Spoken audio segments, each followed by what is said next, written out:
વિદ્યાર્થી મિત્રો, ઉષ્મા ગતિશાસ્ત્ર એમાં ડેલ્ટા યુ અને ડેલ્ટા એચ આ બંને વિશે આપણે થોડી ચર્ચા કરી. છેલ્લે ડેલ્ટા એચ અને ડેલ્ટા યુ વચ્ચેનો સંબંધ, એના બે સૂત્રો છે એની પણ ચર્ચા કરી.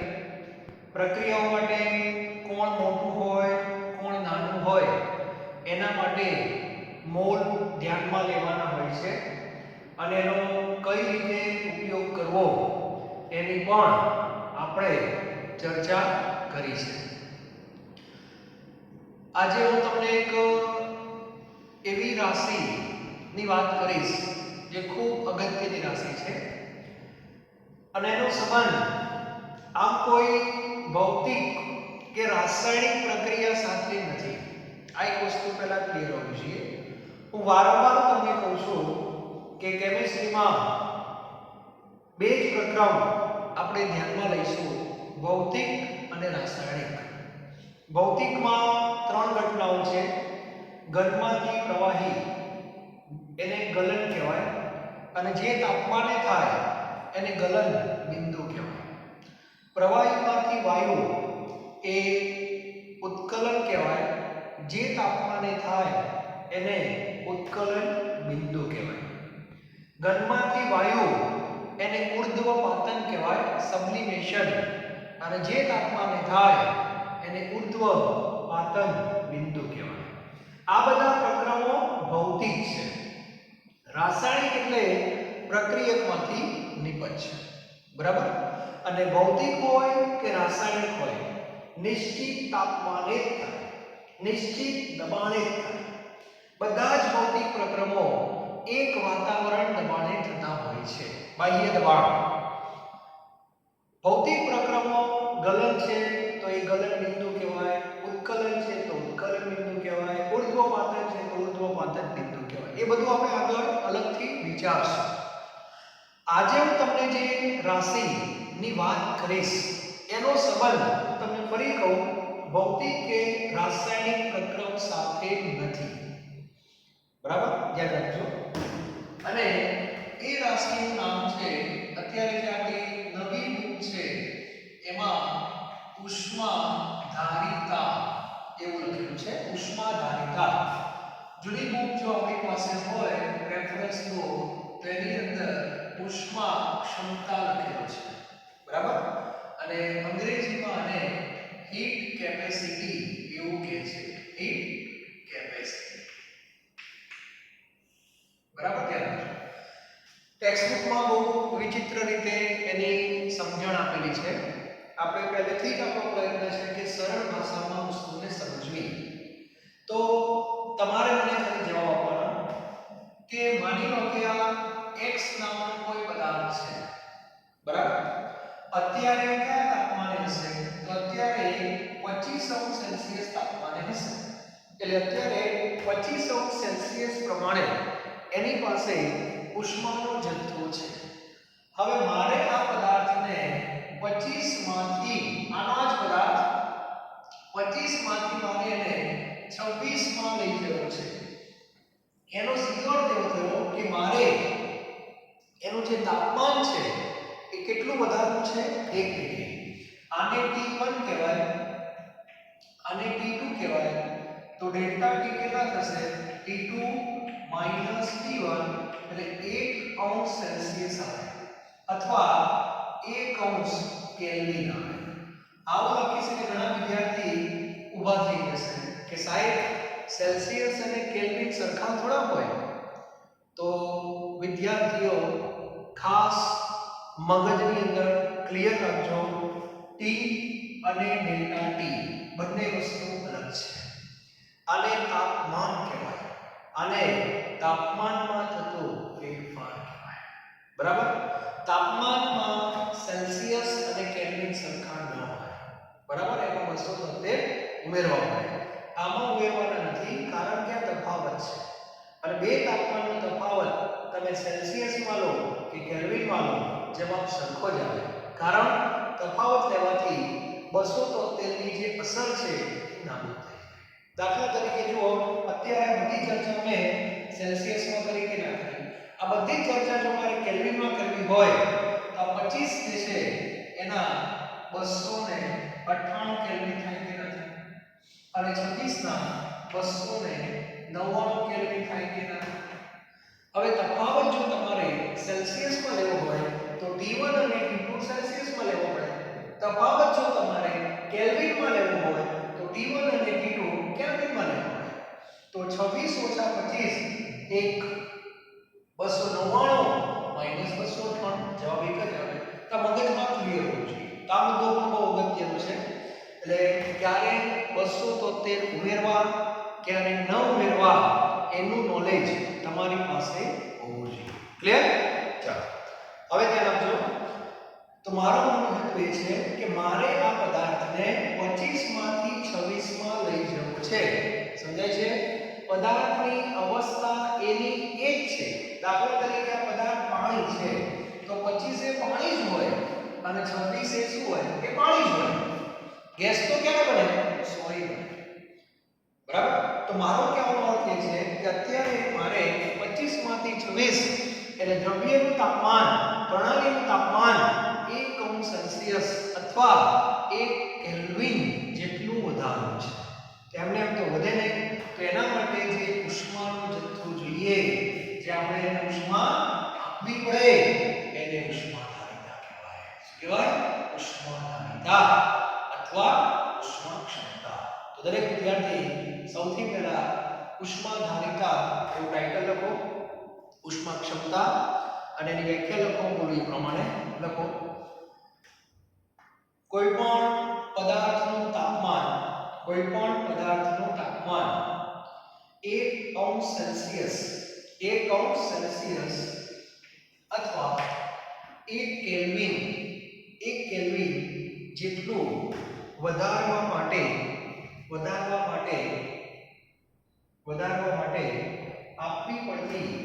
આપવી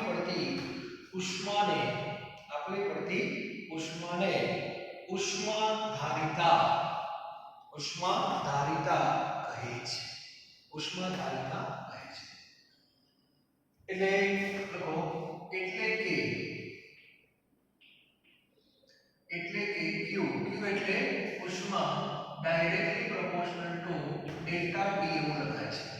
એટલે એનો અર્થ એવો થયો કે તમારે જો 1 ડિગ્રી વધારવું હોય તો એ પ્રમાણે ઉષ્મા આપવી પડે, 2 ડિગ્રી વધારવી હોય તો એ પ્રમાણે ઉષ્મા આપવી પડે। તો Q ચલે છે ડેલ્ટા T કહેવાય। માટે લખો Q C ડેલ્ટા T। આ સૂત્ર અગત્યનું છે। Q C ડેલ્ટા T, જ્યાં C બરાબર ઉષ્માધારિતા। લખતા રહેજો, Q ચલે છે ડેલ્ટા T, માટે Q C ડેલ્ટા T। એટલે C ને સપ્રમાણતાનો અચળાંક કહેવાય અને આ જે C છે એને જે તે દ્રવ્યની ઉષ્માધારિતા કહે છે। શું કહેવાય? ઉષ્માધારિતા। ત્યારબાદ એનો એકમ લખો। એકમ એટલે ગોખવાનો વિષય નથી। એકમ માટે તમે C ને કરતા બનાવો તો તરત ખ્યાલ આવી જાય કે Q નો એકમ શેમાં હોય? ધારો કે જૂલમાં હોય। ડેલ્ટા T શેમાં હોય? અંશ સેલ્સિયસ અથવા કેલ્વિન। તો એકમ શું થશે એનો? જૂલ પ્રતિ અંશ સેલ્સિયસ અથવા જૂલ પ્રતિ કેલ્વિન। પ્રતિ કેલ્વિન એટલે 1 કેલ્વિનનો વધારો, પ્રતિ સેલ્સિયસ એટલે 1 સેલ્સિયસનો વધારો, અને આ કિંમત બધા માટે સરખી જ હોય છે। બરાબર? અને બીજે વાક્ય લખી નાખો, ઉષ્માધારિતા એ માત્રાત્મક ગુણધર્મ છે। કેવો ગુણધર્મ છે? માત્રાત્મક। દ્રવ્યનો જથ્થો વધારે હોય તે પ્રમાણે તમારે વધારે ઉષ્મા આપવી પડે, ઓછી હોય તો ઓછી આપવી પડે। ધ્યાન રાખજો। તો આને કહેવાય ઉષ્માધારિતા।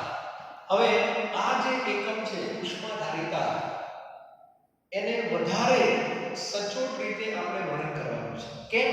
તો આની અંદર ક્યાંય પણ મેં દ્રવ્યના જથ્થાનો ઉલ્લેખ કર્યો નથી। તમે વ્યાખ્યા ફરીથી વાંચો। મેં તમને ખાલી એટલું જ લખાયું કે દ્રવ્યનું અથવા પ્રણાલીનું તાપમાન, દ્રવ્ય કેટલું એ મેં લખાયું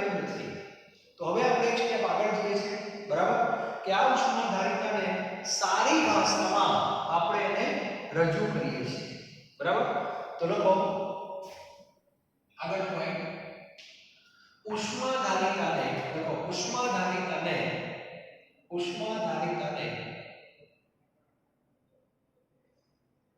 દ્રવ્યના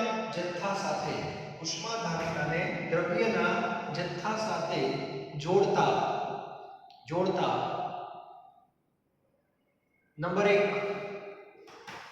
વિશિષ્ટ ઉષ્માધારિતા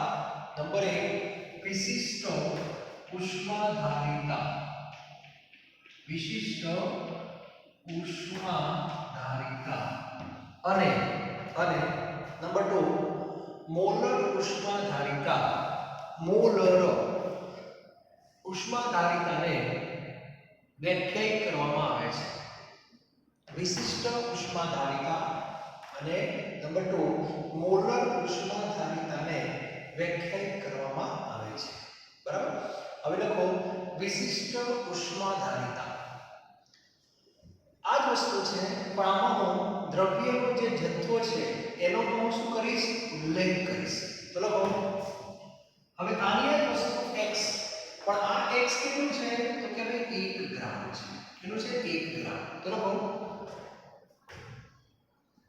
1 ગ્રામ પદાર્થનો 1 ગ્રામ અંડરલાઈન કરજો 1 ગ્રામ પદાર્થનું તાપમાન 1 ગ્રામ પદાર્થનું તાપમાન 1 અંશ સેલ્સિયસ અથવા 1 કેલ્વિન જેટલું વધારવા માટે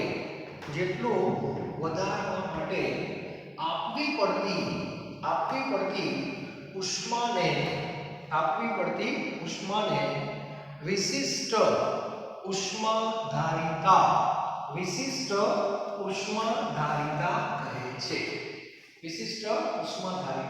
કહે છે. બરાબર. એટલે કે હવે ધ્યાન આપજો. હવે સૂત્ર થોડું સામાન્ય બદલાશે.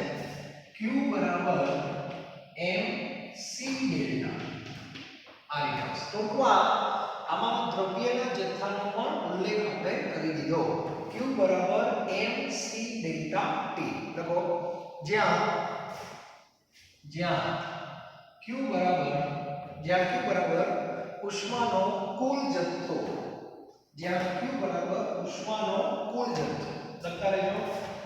m બરાબર દ્રવ્યનો દર ગ્રામમાં. દર 2 ગ્રામ હોય 3 ગ્રામ હોય 4 ગ્રામ હોઈ શકે. c બરાબર વિશિષ્ટ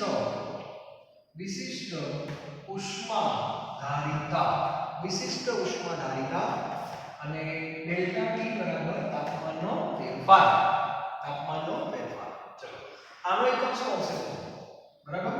c નો એકમ આનો એકમ બદલાશે. આના એકમમાં હવે શું થશે ધ્યાન રાખજો. આ c ને તમે કરતા બનાવશો તો q m ડેલ્ટા t આવે કે ના? q m delta t. તો આનો એકમ શું થાય? જૂલ પ્રતિ ગ્રામ અંશ સેલ્સિયસ.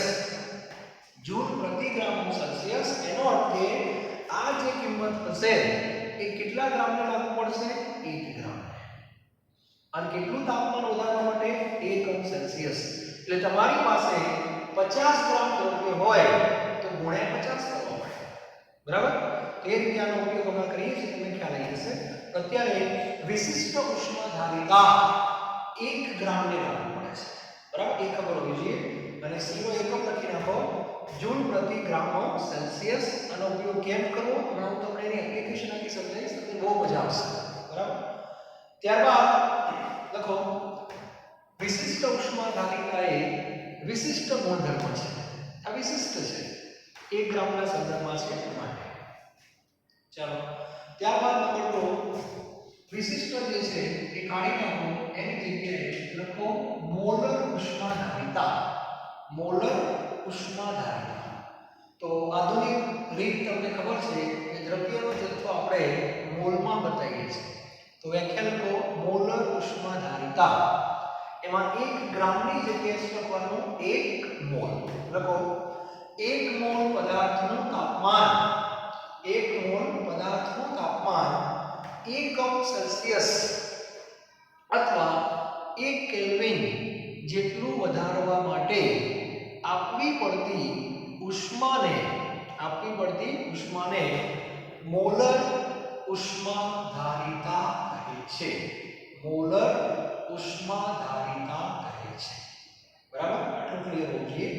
અને એની અંદર લખો Q બરાબર આ જે m છે એની જગ્યાએ n આવશે. બરાબર, બાકી બધું એમના એમ, ખાલી અહીંયા દ્રવ્યનું દળ નહીં આવે, અહીંયા દ્રવ્યના મોલ આવશે. દ્રવ્યના મોલની સંખ્યા, બાકી બધું એમના એમ. અને આ C છે એના કેસમાં વિશિષ્ટ નહીં પણ શું કહેવાય, મોલર ઉષ્માધારિતા. ત્યારબાદ C નો એકમ, તો અહીંયા m ની જગ્યાએ શું આવશે, n આવશે. એટલે જૂલ પ્રતિ ગ્રામ ની આવે, જૂલ પ્રતિ મોલ આવશે. અને આને પણ વિશિષ્ટ ગુણધર્મ કહેવામાં આવે છે. આને પણ શું કહેવાય છે, વિશિષ્ટ ગુણધર્મ. હવે કહેવાનો અર્થ એ છે, કેમિસ્ટ્રીમાં દ્રવ્ય કોઈ પણ હોય, ઘન, પ્રવાહી, વાયુ, તત્વ, સંયોજન, મિશ્રણ, દ્રવ્ય કોઈ પણ હોય, પણ સામાન્ય રીતે આપણે ભૌતિક પ્રકારના સંદર્ભમાં જો બધી વાતો કરીએ તો બરફ છે, પાણી છે, આવું તમે વિચારો. દરેક દ્રવ્યની વિશિષ્ટ ઉષ્માધારિતા અથવા મોલર ઉષ્માધારિતા ફિક્સ છે. એ ક્યારેય બદલાતી નથી. નંબર 1, આનો ઉપયોગ ક્યારે કરવાનો એની હું તમને એક માહિતી આપું તો દરેકને ખ્યાલ આવી જશે. આનો ઉપયોગ કેમ કરવો? હા, એક અગત્યનું વાક્ય લખો, ખાસ નોંધ લખો. અહીં વિશિષ્ટ ઉષ્માધારિતા કે મોલર ઉષ્માધારિતાનો સંબંધ, અહીં વિશિષ્ટ ઉષ્માધારિતા કે મોલર ઉષ્માધારિતાનો સંબંધ દ્રવ્યના તાપમાનના વધારા કે ઘટાડા સાથે છે. દ્રવ્યના તાપમાનના વધારા કે ઘટાડા સાથે છે. અલ્પવિરામ દ્રવ્યના સ્વરૂપ સાથે નહીં, દ્રવ્યની અવસ્થા સાથે એમ. એટલે અહીંયા જે તમે ઉષ્મા આપશો એનાથી દ્રવ્યનું સ્વરૂપ નહીં બદલાય. સમજો, અહીંયા તમે જે ઉષ્મા આપવાના છો એનાથી દ્રવ્યનું સ્વરૂપ ના બદલાય. દ્રવ્ય ઘન હોય તો ઘન જ રહે, પ્રવાહી હોય તો પ્રવાહી જ રહે, વાયુ હોય તો વાયુ જ રહે, ખાલી એનું તાપમાન બદલે. મગજમાં ક્લિયર હોવું જોઈએ. બરાબર, આનો ઉપયોગ કઈ જગ્યાએ થાય એ હું તમને સામાન્ય માહિતી આપું એટલે તમને ખ્યાલ આવે. હવે આની એપ્લિકેશન, ઉપયોગિતા અમુક ટેક્સ્ટબુકમાં છે ને, પણ હું હવે તમને સમજાવી દઉં. આનો ઉપયોગ ક્યાં થાય તો દરેક વ્યક્તિ કદાચ આ નામ સાંભળેલું હશે. શું છે? બોઇલર. બોઇલરમાં શું થાય? બોઇલર જે છે એ પાણીમાંથી, બોઇલરનું મુખ્ય કાર્ય છે પાણી જે છે એ પાણીને વરાળમાં ફેરવવું. આ એક વસ્તુ યાદ રાખજો. બરાબર, હવે તમારી પાસે જે પાણી હોય એ કયા તાપમાને હોય? એ તો 25 છે. તો પાણીમાંથી વરાળ કયા તાપમાને બને? એ તો 100 બને. તો તમારે પહેલા શું કરવું પડે? આ જે પાણી છે 25 કયા સ્વરૂપમાં હોય? લિક્વિડ. તો આ પાણીને પહેલા તમારે 100 સુધી લઈ જવું પડે. સીધી વરાળ ના બને. સમજાય છે? એટલે આ પાણી 25 તમે તપેલીમાં લેશો, ઉષ્મા શું કરશો? આપશો. એટલે એ ઉષ્માના કારણે પાણીનું ટેમ્પરેચર ધીરે ધીરે વધશે, એનું સ્વરૂપ નથી બદલાતું. આ એમ કરતા કરતા 100 ડિગ્રીએ પાણી પહોંચી જાય. તો અહીંયા તમે જે ઉષ્મા આપો છો, અહીંયા જે તમે ઉષ્મા આપશો એની જે ગણતરી છે એ ગણતરી જે આપણે કરશું એ કયા સૂત્ર ઉપરથી કરશું? તો Q બરાબર mc ડેલ્ટા T અથવા Q બરાબર mc ડેલ્ટા T છે. આ મગજમાં ક્લિયર હોવું જોઈએ, બરાબર. ત્યારબાદ આ પાણી જ્યારે 100 પહોંચી જાય પછી એમાંથી પાણીની વરાળ બને. એ વરાળનું શરૂઆતનું તાપમાન 100 છે. હવે જણાવજો આ લિક્વિડ અને ગેસ, તો અહીંયા એની શું બતાવી અવસ્થા બતાવી, તો આ જે ઘટના છે આને ભૌતિક પ્રક્રમ કહેવાય. આને ભૌતિક પ્રક્રમ કહેવાય. આટલા ગાળાને ભૌતિક પ્રક્રમ ન કહેવાય. હવે ખ્યાલ આવે છે? આટલો ભાગ તો આ લિક્વિડ છે, આ બી લિક્વિડ જ છે. આને ભૌતિક પ્રક્રમ કહેવાય નહીં. ભૌતિક પ્રક્રમ આ કહેવાય, બરાબર. એટલે આ પ્રક્રમ કયા તાપમાને થયો? 100. કયા તાપમાને થયો? 1 bar. આને ભૌતિક પ્રક્રમ કહેવાય, બરાબર. અને અહીંયા જે આપણે ઉષ્માની વાત કરશું, અહીંયા જે ઉષ્મા Q આવશે એને કહેવાય છે ડેલ્ટા H. અહીંયા કહેવાય છે ડેલ્ટા H. આને આપણે QP કહીશું, બરાબર. અને આ ડેલ્ટા H ને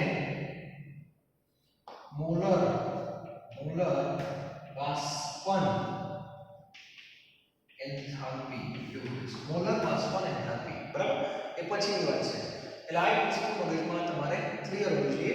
તો આ વસ્તુ અલગ છે, આ વસ્તુ અલગ છે. એટલે કહેવાનો અર્થ એ છે મારો કે તમે પાણી જ્યારે 25 હોય ત્યારે આ ઉષ્મા આપશો ને, આ ગણતરી કરીએ છીએ આપણે, આટલી ઉષ્મા આપશો એટલે પાણી અહીંથી અહીં સુધી જાય. સમજાય છે? એટલે અહીંયા થોડી ઉષ્મા વપરાશે, અહીંયા પહોંચે પછી એને બીજી ઉષ્મા મળે, આ મળી, અને એના કારણે એની અવસ્થા બદલાય છે. અને જે ઉષ્મા આપવાથી અવસ્થા બદલાય એને આ કહેવાય મોલર બાષ્પન એન્થાલ્પી. આને મોલર બાષ્પન કહેવાય કારણ કે આમાં પ્રક્રમ જ નથી.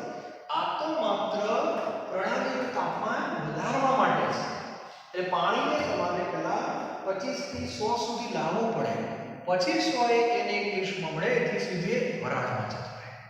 તમારે અમેરિકા જવું છે, તમારે અમેરિકા જવું છે, આ તમારું ઘર છે, તો પ્લેન તમને ઘરે લેવા આવે ના, તમારે અહીંયાથી પહેલા એરપોર્ટ સુધી પહોંચવું પડે, બરાબર કે નહીં? અને એરપોર્ટ સુધી પહોંચવા માટે ગાડી રિક્ષા જે લઈને તમે જાઓ એને થોડા પૈસા આપવા પડે. સમજાય છે? અને અહીંયા એરપોર્ટ સુધી પહોંચી જાઓ પછી પ્લેનની ટિકિટ લેવાની અને પછી તમે ઉડી જાઓ. એનો અર્થ કે તમારે પૈસા અહીંયા બી આપવાના, અહીંયા બી આપવાના. સમજાય છે? તો ઉડવા માટે કુલ કેટલા પૈસા આપવા પડે? તો આ તો ખરા જ, આનો પણ ઉમેરો કરવો પડે. આ એક વસ્તુ યાદ રાખજો, બરાબર.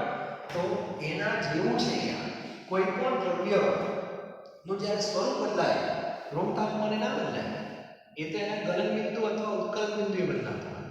સમજાય છે? એટલે આ એક સામાન્ય પાણીનું ઉદાહરણ છે. કોઈ પણ દ્રવ્ય 25 હોય, હવે પાણીનું ઉત્કલન બિંદુ 100 છે, તો સીધો અર્થ એ થાય કે 100 ડિગ્રીએ એ વરાળમાં જાય તો 25 થી 100 નો જે ગાળો છે એમાં શું? એમાં ખાલી પાણી ગરમ થાય અને એના માટે જે ઉષ્મા તમે આપો એની જે ગણતરી છે એ આ સૂત્ર ઉપરથી થાય. અને આ સૂત્રમાં જે C છે એને કાં તો વિશિષ્ટ ઉષ્મા ક્ષમતા કહેવાય કાં તો મોલર ઉષ્મા ક્ષમતા કહેવાય. એનો આધાર પાણીનો જથ્થો તમે ગ્રામમાં લીધેલો છે કે મોલમાં લીધેલો છે. સમજાય ગયું? આના સંદર્ભમાં એક સરસ મજાનો દાખલો પણ છે, એની ચર્ચા કરીશ. કેમિસ્ટ્રીમાં આપણને આમાં રસ છે, ધ્યાન રાખજો. પણ કોઈ પણ દ્રવ્ય સીધું ઉત્કલન બિંદુએ હોય નહીં, એટલે આપણે એને અહીંથી અહીં સુધી પહેલા લાવવું પડે. એટલે એ ભાગમાં જે કંઈ ઉષ્મા પિક્ચરમાં આવે છે એની ગણતરી માટે આપણે આ ટોપિક ભણી રહ્યા છીએ, બરાબર. આનો ઉપયોગ ક્યાં થાય તમે જો તો બોઇલર પાણીમાંથી શું બનાવે? વરાળ બનાવે. હવે સમજી લો કે આ બોઇલર છે, બરાબર. ઉદ્યોગોમાં આ બોઇલર છે. આ બોઇલરમાં માની લો કે 1000 ગ્રામ પાણી છે. કેટલા ગ્રામ? 1000 ગ્રામ પાણી. અને મારે અત્યારે એનું તાપમાન 25 છે. ક્લિયર? હવે એન્જિનિયર બધા જે હોય એને કહેવામાં આવે કે ભાઈ આ પાણીને વરાળમાં ફેરવવાનું છે, એટલે અહીંથી અહીં સુધી લઈ જવાનું છે.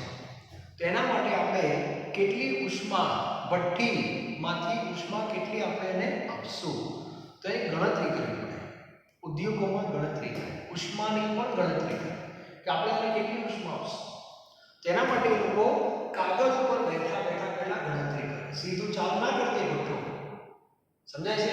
તો એ લોકો સૌથી પહેલા વિચારે કે ચલો કે આપણે અત્યારે પાણી 25 છે તો પહેલા એને 25 થી ક્યાં લઈ જવું પડે? 100 સુધી લઈ જવું પડશે. બરાબર? તો આ ગાળામાં કેટલી ઉષ્મા આપશું? તો સીધું આ સૂત્ર લખે, આ બેમાંથી કોઈ પણ એક લખે, એનો આધાર દ્રવ્ય સેમાં ગ્રામમાં છે આ સૂત્ર લખશે. બરાબર? તો એને Q1 લખશે. Q1 એટલે n. પાણી કેટલું છે? 1000 ગ્રામ. બરાબર? Into C. આ જે પાણી છે એની વિશિષ્ટ ઉષ્મા ક્ષમતા ફિક્સ જ હોય. ધારો કે 2 જૂલ પ્રતિ ગ્રામ અંશ સેલ્સિયસ. 2 જૂલ કેટલા પાણી માટે? પ્રતિ ગ્રામ એટલે 1 ગ્રામ. તો આપણી પાસે 1000 છે તો 1000 વડે ગુણવા પડે. ક્લિયર? કેટલું તાપમાન વધારવા માટે? 1 ડિગ્રી વધારવા માટે. આ એની કિંમત છે. હવે આપણે કેટલું વધારવાનું છે? તો 25 થી 100 સુધી લઈ જવાનું. એટલે આને T1 કહેવાય, આને T2 કહેવાય. તો તફાવત કેટલાનો થાય? 75 નો થાય. અહીંયા તમારે 75 અંશ સેલ્સિયસ આવે. એટલે આ ગ્રામ મળી જાય, સેલ્સિયસ મળી જાય. તમારો જવાબ 75 ગુણ્યા 2 150 પાછળ 3 મીંડા બીજા એટલે જો 1,50,000. એનો અર્થ કે 1,50,000 જૂલ ઉષ્મા જો આપવામાં આવે અહીંયાથી નીચેથી, તો આ બધું પાણી આ સ્ટેજે પહોંચે, અહીં સુધી પહોંચે. બરાબર? આને T1 કહેવાય. તો આ જે ગણતરી કરવાની આવે છે એમાં આપણને આની જરૂર પડવાની છે. હવે ખ્યાલ આવી ગયો? બીજું, હજુ પાણી હજુ આ પ્રક્રિયા નહીં થાય. હજુ તો પાણી અહીંયા પહોંચ્યું છે, હજુ એની અવસ્થા નહીં બદલાય. એના માટે હજુ ગણતરી કરવાની, હજુ આ વસ્તુ શોધવાની આવશે Q બરાબર ડેલ્ટા H. તેમની પાસે ડેલ્ટા H નું મૂલ્ય હોવું જોઈએ. ધારો કે ડેલ્ટા H નું મૂલ્ય 50 જૂલ પ્રતિ ગ્રામ છે. કેટલું? પ્રતિ ગ્રામ. પ્રતિ ગ્રામ એટલે 1 ગ્રામ. એટલે 100 ડિગ્રીએ જ્યારે પાણી પહોંચે 1 ગ્રામ પાણી, તો 100 ડિગ્રીએ 50 જૂલ જ્યારે મળી જાય તો આ વસ્તુ થઈ જાય. તો આપણી પાસે તો કેટલા ગ્રામ છે? 1000. એટલે આ લોકોને પાછું અહીંયા શું મૂકવું પડે? આગળ m મૂકવું પડે. એટલે પાછા અને 1000 વડે ગુણવાના. એટલે ગ્રામ મળી ગયા. એટલે આ કેટલા આવશે? 50 ની પાછળ બીજા 3 મીંડા 50,000 જૂલ બીજા. એનો અર્થ એવો થયો 1,50,000 વત્તા બીજા 50,000 2 લાખ જૂલ કહેવાય. અને 2 લાખ જૂલ તમે અહીંથી આપો, 2 લાખ જૂલ, તો એવું કહી શકાય કે આ બધું પાણી પહેલા અહીંથી અહીં પહોંચશે, પછી અહીંથી અહીં પહોંચશે, એવું કહી શકાય. આવી રીતે ગણતરી થાય છે બોઇલરમાં. એટલે પાણીમાંથી તમારે વરાળ બનાવવી હોય એમને ના બને, દરેક ટુકડાની ગણતરી કરવી પડે કે આ ટુકડામાં કેટલી ઉષ્મા વપરાય, આ ટુકડામાં કેટલી ઉષ્મા વપરાય. આ મુદ્દો આગળ આવે છે, ચિંતા નહીં કરતા, પણ અત્યારે મારે આ મુદ્દાને હાઇલાઇટ કરવાનો છે. એટલે દરેકને પહેલા ખબર પડવી જોઈએ કે ઉષ્માધારિતામાં જે આપણે ઉષ્મા આપશું એનો સંબંધ દ્રવ્યનું તાપમાન વધારવા સાથે છે, નહીં કે દ્રવ્યની અવસ્થા બદલવા સાથે છે. એની ઉષ્મા અલગ છે, એ પછીનો વિષય છે, આવશે તેનો કહીશ તમને. પણ આ એક ખાલી તમને સમજ આપી કે ઉદ્યોગોમાં જે વૈજ્ઞાનિકો કામ કરતા હોય એને જો આવું કહેવામાં આવે કે ભાઈ પાણીમાંથી વરાળ બનાવવાની છે તો એના 2 ટુકડા થાય. પાણીને 25 થી 100 લઈ જવું પડે અને 100 થી વરાળ બને. એ રીતે હોય છે. પહેલા ટુકડાની ગણતરી માટે આ સૂત્રની જરૂર છે. MC delta. આમાં તાપમાન બદલાય, જો દ્રવ્ય ના બદલાય. આમાં તાપમાન અચળ છે, દ્રવ્યનું સ્વરૂપ બદલાય. બંને વસ્તુ આગળ કઈ છે બરાબર. બહુ અગત્યની વસ્તુ છે, બહુ મજાની વસ્તુ છે. તો ખબર પડી જાય તો લીલા લહેર છે, નહીતર ભરાઈ જશે. ઓકે, તો વાંધો નહીં. અત્યારે આપણે આની ગણતરી કરવાની છે અને આ જથ્થો જો મોલમાં હોય તો આખી બતાવો, વિચારવાની જરૂર નથી. ક્લિયર? આ દાખલા પણ છે સ્વાધ્યાયમાં બહુ સરસ આપેલા છે, ત્યારે હું તમને ફરી પાછી ચર્ચા કરીશ. પણ આ ટોપિક સમજવો હોય તો આટલું જ યાદ રાખો, અમેરિકા જવું છે તો ઘરેથી પહેલા એરપોર્ટ સુધી જવું પડે. ઘરેથી એરપોર્ટમાં જે પૈસાની ગણતરી છે એ ઉષ્માધારિતા છે અને એરપોર્ટ પહોંચ્યા પછી ઉડી જવાનું એ ઉત્કલન કહેવાય. ઉડી ગયા એટલે ઉત્કલન. વાત પતી ગઈ. ત્યાં પૈસા તો આપવા જ પડે ને. તો કુલ પૈસા કેટલા વપરાય એનો સરવાળો કરવો પડે. ઘણા લોકો અમદાવાદ વસ્તુ લેવા જાય છે. ગાંધીનગરની અંદર 50 રૂપિયામાં વસ્તુ મળતી હોય, અમદાવાદમાં કોઈ કીધું 30 રૂપિયામાં મળે, ચલો સસ્તી છે લેવા જઈએ, જાય સસ્તી લઈને આવે. આપણે કે ગણતરી કરો તો કે પેલી 50 ને પેલી 30, તો કે ઘરેથી અમદાવાદ ગયા એનો ખર્ચો કેટલો થયો તો કે એ તો 60 રૂપિયા થયો. તો 60 વત્તા 30 તમને 90 માં પડે અને પેલી ઘેર બેઠા 50. સમજાય છે દોસ્તો? એટલે આવી બધી ગણતરી કરતા આવડવી જોઈએ. જે લોકો આવી ગણતરી કરે એનું પાકીટ હંમેશા ભરેલું હોય, બાકી બધા એ ખાલી થતું હોય. તો આ પણ વસ્તુ સમજવા જેવી છે. બહુ સારો ટોપિક છે, બરાબર. અત્યારે ખાલી ટેક્સ્ટબુક પર તો વ્યાખ્યા અને સૂત્ર જ આપેલા છે. આ એનો ઉપયોગ મેં તમને કીધો. હજુ જ્યારે આનો એક્ઝામ્પલ આવશે ત્યારે ફરી ચર્ચા કરીશ અને એમાં આપણે આ બધું ભેગું કરવાનું છે. તમે જોજો બહુ મજા આવશે એવો ટોપિક છે, બરાબર. હવે આના સંદર્ભમાં એક નાની થિયરી છે સામાન્ય કદાચ પૂછાય તો CP minus CV is equal to R. આવું સાબિત કરવાનું છે. CP minus CV is equal to R. Title લખો CP minus CV is equal to R. એટલે જે ઉષ્માધારિતા છે એ બે રીતે વ્યાખ્યાયિત થાય છે. CP એટલે અચળ કદ. એ નીચે લખવાનું, સોરી અહીંયા અચળ દબાણ અને અહીંયા લખજો અચળ કદ, બરાબર. ચાલો હવે આની સાબિતી આપી તો લખો Q બરાબર, બોલું લખતા જ બહુ સરળ છે. Q બરાબર કયું સૂત્ર છે આપણા પાસે? ઉષ્માધારિતા. Q બરાબર C ડેલ્ટા T. આ બધાને ખબર છે. ચલો હવે અચળ દબાણ એટલે QP. QP બરાબર શું લખાય? CP delta T. સમીકરણ નંબર 1, બરાબર. અને QV બરાબર CV ડેલ્ટા T. સમીકરણ નંબર 2, બરાબર. પરંતુ QP બરાબર આપણે જાણીએ QP બરાબર શું કહેવાય? ડેલ્ટા H અને QV બરાબર શું કહેવાય? Delta U. માટે ડેલ્ટા H બરાબર CP ડેલ્ટા T અને ડેલ્ટા U બરાબર CV ડેલ્ટા T. આવું લખી શકાય. ઓકે, ચાલો હવે આગળ વધીએ આપણે. તો આ રીતના સંબંધો છે. Q is equal to C delta T, QP is equal to CP delta T, QV is equal to CP delta T, QP બરાબર ડેલ્ટા H, QV બરાબર ડેલ્ટા H. આ સમજાઈ ગયું. હવે આપણી પાસે એક સંબંધ છે. ડેલ્ટા H બરાબર delta U plus delta PV, બરાબર. ઓરિજિનલ સંબંધ. ચલો હવે 1 મોલ વાયુ માટે 1 મોલ વાયુ માટે PV બરાબર RT લખાય. 1 મોલ વાયુ માટે PV બરાબર RT લખાય છે. એટલે અહીંયા P ડેલ્ટા V બરાબર R delta T. R delta T અહીંયા રહી ગયો તો જે છે લખીએ P ડેલ્ટા T.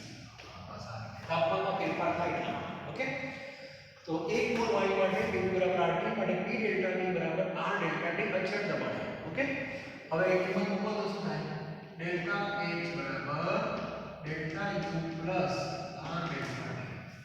હવે કિંમત મૂકવાની છે ખાલી. ડેલ્ટા ની જગ્યાએ શું લખવાનું? CP delta T. આની જગ્યાએ CV delta T plus R delta T. Delta T common નીકળે અહીંયા, કામ કરો ને. CP અહીંયા લખો is equal to R delta T. Delta T common કાઢો અને CP minus CV is equal to R delta T. Delta T ઉડી જાય એટલે CP minus CV is equal to R. આવું એક સૂત્ર આપણે સાબિત કરી શકીએ. દરેક વિદ્યાર્થી આ લખી રાખો. 2 માર્ક્સમાં થિયરી પૂછાયેલી છે. સાબિત કરો CP minus CV is equal to R. CP એટલે અચળ દબાણે ઉષ્માધારિતા. CV એટલે અચળ કદે ઉષ્માધારિતા. એ બે રાશિ તમારે ખાલી વ્યાખ્યાયિત કરવાના છે. તેમની વચ્ચેનો તફાવત છે કે R બરાબર છે. એટલે શું છે તમને ખ્યાલ છે, બરાબર? હવે આ રીતે સાબિત આપી દો q c delta t એ સૂત્ર લખી નાખો અને જગ્યાએ ડેલ્ટા એટલે ખબર છે તમને, પછી ખાલી આ લખવાનું છે, આની જગ્યાએ આ લખી નાખો, આની જગ્યાએ આ લખી નાખો, આ એમને ડેલ્ટા જોડી દે જસ્ટ લાઈક ધીસ, બરાબર? ત્યારબાદ એક માહિતી તમારી બુકમાં છે નહીં, હું ખાલી તમને એક માહિતી માટે લખાવી દઉં છું. ફિઝિક્સમાં આવશે બધું, ફિઝિક્સની અંદર આ માહિતી આપેલી છે, હું તમને ખાલી લખાવી દઉં. ઓકે, એટલે ક્યારેક તમને મદદરૂપ થશે. ગુણોત્તર છે, देखो યાદ રાખજો, યાદ રાખો, બરાબર? નંબર 1, એક પરમાણુય વાયુ માટે, એક પરમાણુય વાયુ એટલે કયા? હિલિયમ, નિયોન, આ બધા કે જે વાયુનું સૂત્ર પરમાણુના સ્વરૂપમાં હિલિયમ, નિયોન, આર્ગન આ બધા, એના માટે Cp/Cv નો ગુણોત્તર 1.66 યાદ રાખજો, બરાબર? ત્યાર પછી દ્વિપરમાણુય જે વાયુ છે એમાં બધા મોટા ભાગના આવશે આપણા H2O2 ને આ બધા, એમાં Cp/Cv નો ગુણોત્તર છે 1.40. અને ત્રીજું ત્રિપરમાણુય એટલે ઓઝોન એ વાયુ છે O3, તો એની અંદર Cp/Cv = 1.30. આ ખાલી માહિતી છે યાદ રાખવા માટે, બીજું કંઈ વધારે કંઈ આનું છે નહીં, બરાબર? યાદ રાખજો. અને આ જે સૂત્ર લખ્યું આપણે 1 મોલ માટે છે, ધ્યાન રાખજો. આ કેટલા મોલ માટે છે? 1 મોલ માટે. 1 મોલ માટે કે તો Cp - Cv = શું કરી દેવાના? NR. તો આજનો જે ટોપિક હતો આપણો મેઇન, એમાં શીખવાનું આટલું જ હતું. સાર તમને કહી દઉં તો કે કોઈ પણ દ્રવ્યનું તાપમાન વધારવું છે તમારે, તો તમારી પાસે એ દ્રવ્યનું દળ અને 1 સેલ્સિયસ ની માહિતી હોવી જોઈએ. કે 1 ડિગ્રી વધારવામાં આટલી જોઈએ, તો આટલું વધારવા માટે કેટલું જોઈએ સીધો ગુણાકાર કરી દેવાનો. અને એ માહિતી 1 ગ્રામની હોય તો વધારે ફાયદો થાય, તો 10 ગ્રામ હોય તો ગુણ્યા 10 કરી દેવાના. ખ્યાલ આવી ગયો? એટલે વિશિષ્ટ ઉષ્માધારિતા અને મોલર ઉષ્માધારિતા આ બે એકમો અગત્યનો છે. જે એકમ છે એ તો હું તમને વારંવાર કહું છું કે બહુ ધ્યાન રાખજો. જૂલ પ્રતિ ગ્રામ સેલ્સિયસનો અર્થ શું થાય? કે એ કિંમત 1 ગ્રામ દ્રવ્ય માટે છે અને તાપમાન 1 સેલ્સિયસ વધારવા માટે છે, બરાબર? એટલે આપણી પાસે જે દ્રવ્ય હોય જેટલા ગ્રામ એના વડે ગુણી નાખવાના. અને આપણે કેટલું તાપમાન વધારવું છે? એટલે આપણે તો 25 થી 100 વધારવું છે, તો 75 ગુણવાના. કોઈ કે ના મારે તો 25 થી 50 લઈ જવું છે, તો 25 ગુણજો. કોઈ કે 25 થી 35 લઈ જવું છે, તો 10 ગુણજો. મને શું વાંધો છે, બરાબર? પણ આપણી પાસે 1 ડિગ્રીની માહિતી હોવી જોઈએ. તો આની જરૂર ક્યાં પડે છે? તો બોઇલરની મેં તમને એક ઉદાહરણ આપ્યું, એ ધ્યાન રાખજો. આગળ જતા આને હું ભૌતિક પ્રકરણો સાથે જોડીશ. અત્યારે એક ઉદાહરણ તમને આપ્યું હતું જ મેં બોઇલર વાળું, છતાં એનો ડિટેલમાં આપણે અભ્યાસ કરવાના છે. તો ટોપિકમાં q = mc delta t, q = mc delta t સૂત્રો અત્યારે યાદ રાખો. અને ઉષ્માધારિતાનો સંબંધ ફરી રિપીટ કરું છું, દ્રવ્યના તાપમાન વધારવા કે ઘટાડવા સાથે છે, દ્રવ્યના સ્વરૂપ બદલવા સાથે નથી. Clear? Thank you very much.